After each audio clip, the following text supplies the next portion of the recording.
उर्वशी यांच्या वयांची बेरीज 30 वर्षे असून त्यांच्या वयातील फरक 6 वर्षे आहे.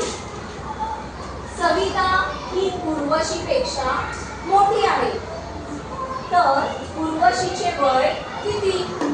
आता इथे पर्याय दिलेले आहेत, आपण शोधायचे. तर आता इथे काय काय दिलेले बघा, की सविता आणि उर्वशी या दोघींच्या वयाची बेरीज किती आहे? वयाची बेरीज किती दिलेली आहे? 30 वर्षे. किती दिलेली आहे? 30 वर्षे. आणि दोघांच्या वयातील फरक किती दिलेला आहे? 6 वर्षे. किती वर्ष दिलेले आहे? 6 वर्ष. मग याच्यासाठी आपण एक ट्रिक्स वापरायची. जाणून घ्यायचे ट्रिक्स? जाणून घ्यायचे ना? मग आता बघा, दोघींच्या वयाची बेरीज किती दिलेली आहे? दोघींच्या वयाची बेरीज 30 वर्ष आणि दोघींच्या वयातील फरक किती आहे?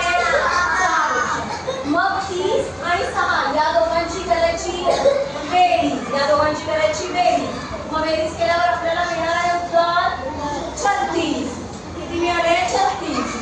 आणि मग हे 36 आलेले आहेत. या 36 चे आपण 2 समान भाग करायचे किंवा आपण त्याला 2 ने भागायचे. मग 36 ला जेव्हा आपण 2 ने भागतो त्यावेळेला आपल्याला उत्तर मिळतं 18. उत्तर मिळतं 18. मग 18 ही जी संख्या आलेली आहे, हे 18 जे आहे ते मोठ्या असलेल्या मुलीचं वय आहे. मग मोठी कोण आहे याच्यामध्ये? सविता उर्वशीपेक्षा. सविता ही उर्वशीपेक्षा मोठी आहे.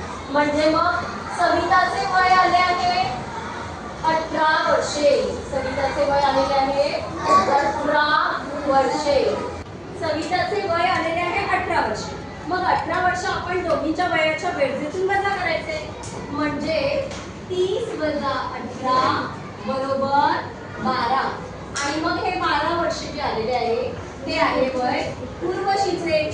उर्वशीचे वय 12 वर्षे. म्हणजेच आपला पर्याय कोणता येणार आहे? पर्याय क्रमांक 4. पर्याय क्रमांक 4. जमले? समजली ट्रिक? काय करायचं?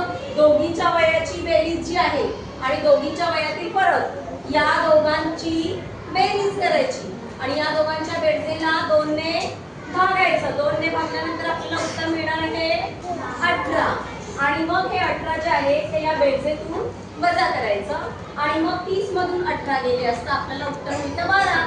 आणि मग ते आहे लहान असणाऱ्या उर्वशीचं वय 12 वर्षे. कळली आहे ट्रिक? आवडली?